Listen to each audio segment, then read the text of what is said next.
দোস্ত হ্যাঁ আমি আজকা এই টিমটা ধরছি। কোন টিম? এই টিমটা দছ?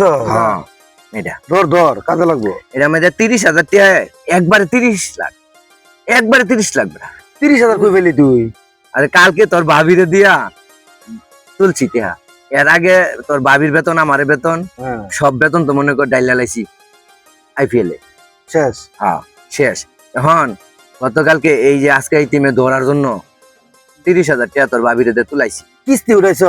হবে না, তোর ভাবি হচ্ছে একটা কুলুর বলত।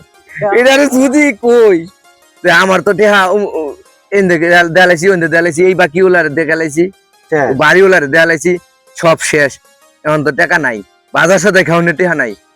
তাড়াতাড়ি টেহা তুলো, কিস্তিতে টেহা তুলছি। দান মাসালায় কথা তুই আরে মাসি মাসি ধরছ? হো বেটা, একবারে 30 লাখ পাইলে একবারে বড় লোক। তখন বেটা সেরাটন হোটেলে না খাওয়াবো, চিন্তা করিস না।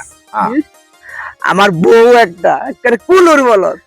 যদি খালি কই যে টাকা আজকে এত লাগবো, অমুকানে অত লাগবো, কোনো হিসাব নেয় না রে। সারা মাসের বেতনের টাকা সব দিয়া দে আমারে, একটু হিসাবও নে না। খালি যদি ব্যস্ত দে হাজার টাকা নাই আমার তাই, এই কইতে আনবো। হে কে বাবিরা আফারা বেতন পাইয়া দে টাকাগুলো জামাইয়ের হাতে দিচ্ছেন, ওটুকু হিসাব রাখছেন?